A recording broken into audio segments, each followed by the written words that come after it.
Сайн байцгаана уу? Сэтгэл зүйч сувдаа байна.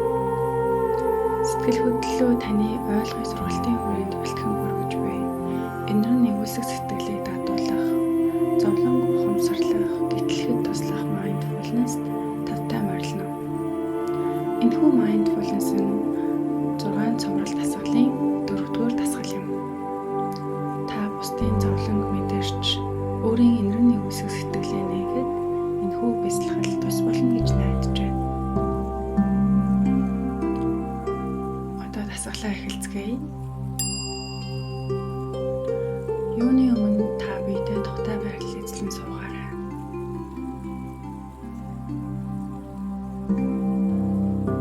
Завлан сууж болно. Туршлагатай сандал дээр сууж болно. Эсвэл хэвтсэн ч болно. Хамгийн гол нь таны биеийн аль нэг булчин чангарч тэр хэсэг таны анхаарлыг хүлээцэлдэхгүй байх нь чухал.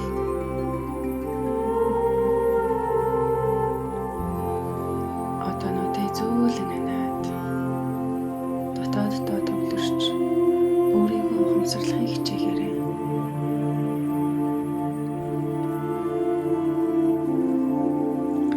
Өөрийн биеэ мэдэрч толгойн оройноос хүлийн үзүүр хүртэл чангарсан булчингуудаа суллахыг хичээгээрэй.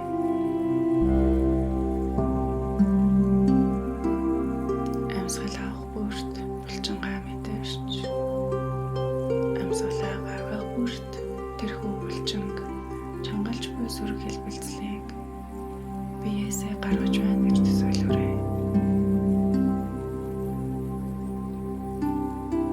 Толгой хэсгээ мэдрээ. Нүд, хамар, хацар, чих, хил, бүх булчингууд сулаарч тайвширч байна гэж төсөөлөөрэй.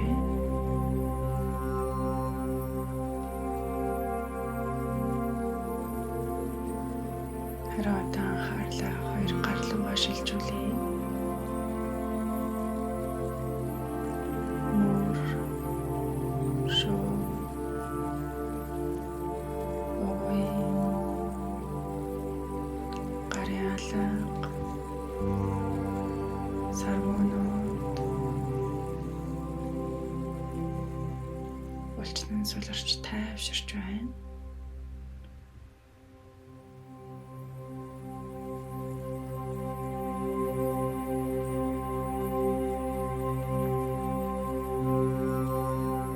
Цээж нуруу хэсэг рүү анхаарлаа шилжүүлье.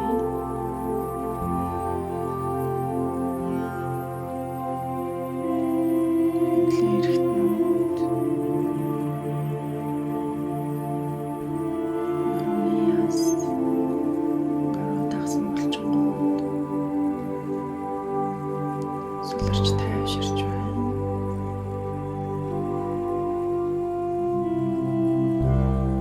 Амьсгалаа хүртээ цээжээ мэдэрч амьсгалаа гаргахдаа тэдгээр булчингуудыг чангалж буй сүрэг хэлбэлцлийг биеэсээ гаргаж байна гэж төсөөлөөрэй.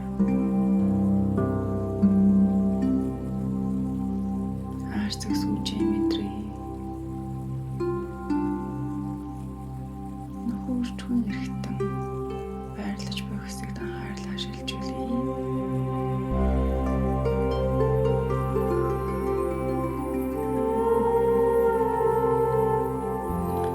Арцаг сүүж орчмын хэсэг,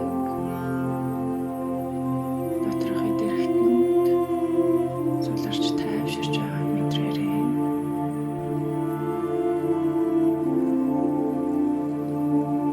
Анхаарлаа хөл рүү шилжүүлье. Гой, өдөг, шилэг, шагай, хөлийн тавхай, хөлийн хороонууд, булчнын суларч тайвширч байгааг мэдрээ.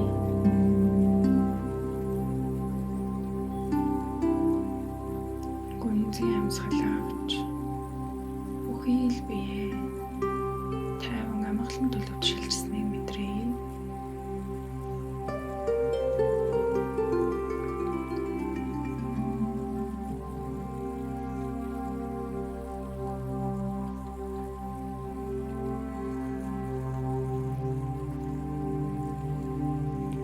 Харин одоо та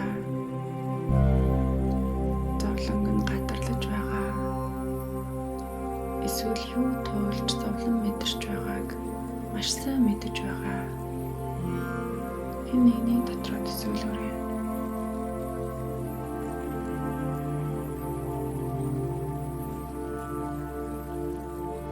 Түүний оронд өөрийгөө тавьж эмпати чадвараа ашиглан түүний бүхий л эерэг болоод сөрөг сэтгэл хөдлөлүүдийг мэдрэхийг хичээгээрэй.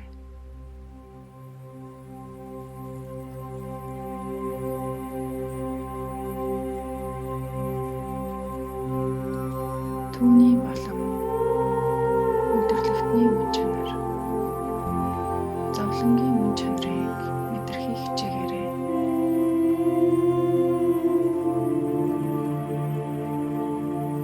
Эмпати чадвараа ашиглан түүний зовлонг төсөөлөн мэдэрсэн бол дараагийн алхам руу орцгоё.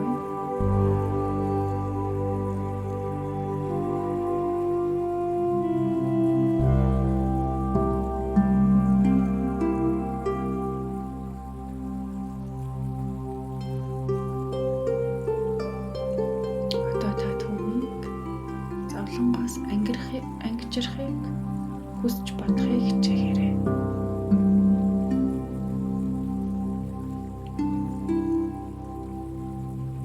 Түүнийг аз жаргалтай байхыг, түүний тайван амгалан байхыг, түүний зовлонд эрхүүл шийдэгдэхийг бодож төсөөлөхийг хичээгээрэй.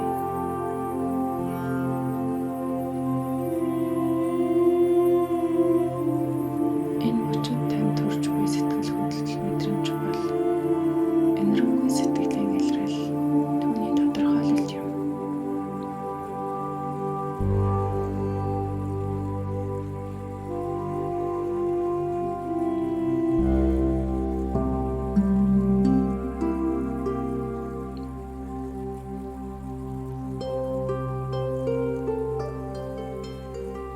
Таны төсөөлөлд буй хүний, таны оюун санаанд буй хүний амьдрахын болон оршихуйн зовлонг төсөөлөхдөө таач бас тэдгээр зовлонг туулж яваа хүн гэдгээ ойлгож ухамсарлахыг хичээгээрэй.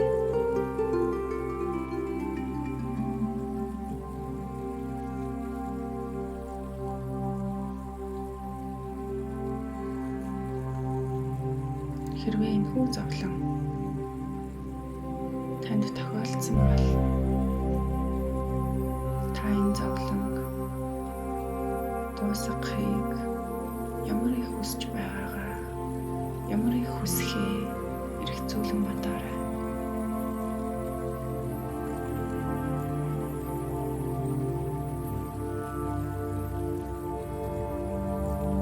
Харин одоо та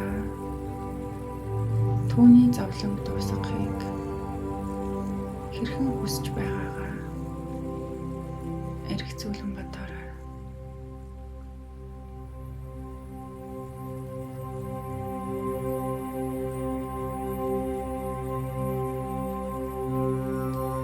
Хэн нэгэн таны зовлонг дуусгахыг хүснэ танд ямар түвшигтэй сайхан мэдрэмжийг төрүүлэхийг мэдрээрэй.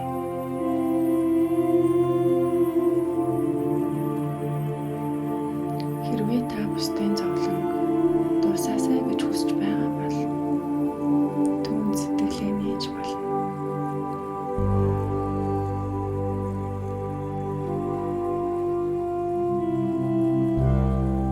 Түүнчлэн та түүнийг зовлонгоос хэрхэн тусалж чадах тухайгаа бодож эргэцүүлж болно. Ингэхдээ та өөрийн энэрэнгүй сэтгэлээ мэдрэхийг хичээгээрэй.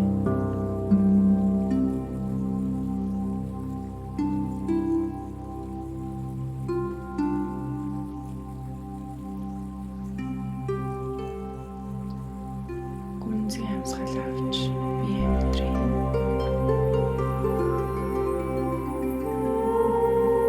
Дахин гүнзгий амьсгал аваарай. Хамраараа амьсгал авч амаараа удаанаар барьж гаргахыг хичээгээрэй. Хэрвээ танд тухтай байвал үдээ нээж болно. Дасгал дуслаа. Бидний сэтгэлийн гүнд инрэл, хайр, мэрэгэн ухаан байдаг. Харин өдрийн турш мэдэрч буй олон төрлийн сэтгэл хөдлөлүүдэд дарагдсан байх нь олонтоо. Энэхүү дасгал таныг өөртөө нь угаас байдаг энэрэнгүй сэтгэлээ мэдрэхэд тусалсан гэж найдаж байна. Өдрийг сайхан өнгөрүүлээрэй.